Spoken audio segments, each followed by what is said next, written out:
Bismillah, alhamdulillahirabbil alamin wa bihi nasta'in ala umurid dunya waddin wa ala alihi wa ashabihi wa man tabi'ahum bi ihsanin ila yaumiddin, amma ba'du. Pertama-tama marilah kita panjatkan puji dan syukur kita kehadirat Allah Subhanahu wa taala yang telah memberikan kita nikmat sehingga kita dapat berkumpul di tempat ini dalam keadaan sehat walafiat. Kedua kalinya salawat dan salam kita haturkan kepada Nabi Muhammad sallallahu alaihi wasallam. Dan insyaallah kita nantikan syafaatnya di yaumul akhir. Amin.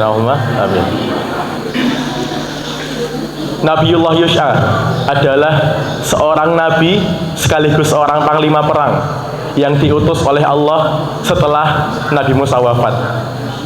Beliau dikaruniai oleh Allah untuk membuka tanah suci Baitul Maqdis, dan diberi karunia pula tidak pernah kalah dari perang yang beliau ikuti. Nabiullah Yus'a selalu mengikuti kemanapun Nabi Musa pergi, termasuk ketika Nabi Musa hendak menemui Nabi Khidir.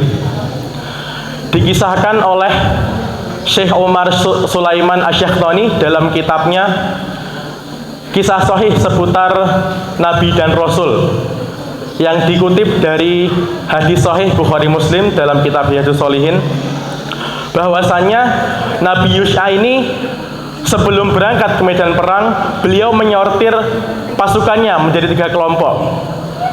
Kelompok yang pertama adalah orang-orang yang baru menikah, karena kalau orang baru menikah pasti pikirannya masih kepada istrinya. Yang kedua adalah orang yang baru membangun rumah dan menunggu jadinya rumah tersebut. Dan yang ketiga adalah orang-orang yang baru saja membeli unta ataupun domba yang bunting atau yang hamil, dan dia menunggu atas kelahiran dari binatang tersebut. Nah, kenapa disortir oleh Nabi Yus'a? Karena orang-orang ini pikirannya masih terpaut pada dunia, masih tertambat pada dunia. Maka hal-hal yang remeh seperti ini tuh biasanya dapat mengganggu jalannya perang, jadi menjadi sebab musabab kekalahannya perang. Begitu. Nah, dikisahkan setelah disortir pasukan Nabi Yus'a ini, beliau berkata pada pasukannya, "Wahai pasukanku," kata Nabi Yus'a, "hari ini kita akan merebut Baitul Maqdis sebelum asar tiba," kata beliau. Waktu itu hari Jumat. Nah, beliau harus menyelesaikan perang tersebut sebelum asar tiba. Karena kalau sudah masuk hari Sabtu, yaitu hari Sabat di mana Bani Israel dilarang berperang oleh Allah. Nah, lalu berangkatlah Nabi Yus'a bersama bala tentaranya menuju Baitul Maqdis untuk menaklukkannya. Nah, qadarullah ternyata sudah mepet waktu asar, tetapi kemenangan juga belum juga diraih oleh Nabi Yus'a. Akhirnya Nabi Yus'a menunjuk pada matahari. "Wahai matahari," kata Nabi Yus'a, "engkau diperintahkan padaku, begitu pula aku. Engkau diperintah oleh Allah, begitu juga denganku." Lalu Nabi Yus'a mengadah kepada Allah, "Ya Allah, hentikanlah ia." Hal itu sangat mudah bagi Allah. Maka berhentilah matahari. Nah, dan alhamdulillahnya kemenangan dapat diraih oleh Nabi Yus'a sebelum asar tiba.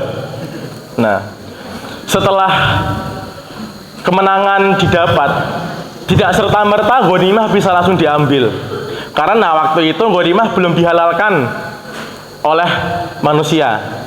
Nah, setelah ghanimah dikumpulkan, muncul api dari langit untuk melahap semua ghanimah tersebut. Akan tetapi api tersebut belum juga melahap. Lalu diwahyukan kepada Nabi Yus'a, "Sungguh di antara pasukanmu ada yang menyembunyikan ghanimah tersebut." Nah, lalu berkata Nabi Yus'a pada pasukannya, "Wahai pasukanku, siapakah dari kalian yang menyembunyikan ghanimah tersebut?" Dia mengaku. Nah, akhirnya si ghanimah ini, yang megang ghanimah ini menempel pada seorang-orangnya, jadi terpisah dari barisannya. Lalu Nabi Yus'a melihat tersebut, lalu berkata, "Sesungguhnya ghanimah tersebut ada padamu." Lalu benarlah, keluarlah patung emas berbentuk kepala sapi. Nah, setelah semua telah terkumpul, barulah api tersebut bisa melahap seluruh ghanimah tersebut.